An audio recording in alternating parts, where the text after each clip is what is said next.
So the Beatitudes, you can divide them into two sections, okay? The first section, kind of like the 10 Commandments. If you think about the 10 Commandments, there are two tables of commandments. One of them has to do with your relationship with God. The other has to do with your relationship with others. The Beatitudes function exactly the same way. The first 4 Beatitudes have to do with your relationship with God.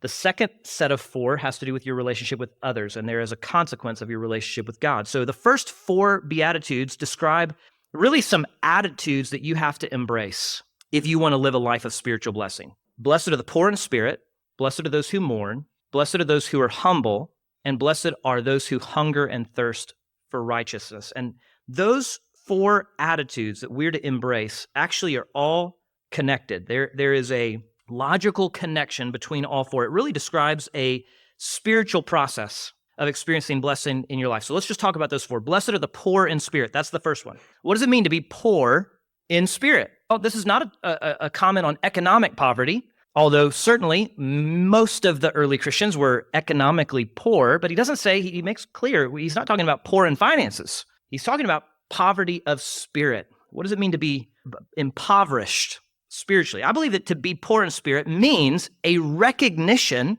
of your own spiritual bankruptcy apart from Christ. That's really where a life of blessing begins. It begins with a recognition, I don't have what it takes in and of my own self. I don't have the spiritual resources. Apart from Christ, I am spiritually impoverished. I spiritually don't have what it takes. When Amy and I first got married, we had $0.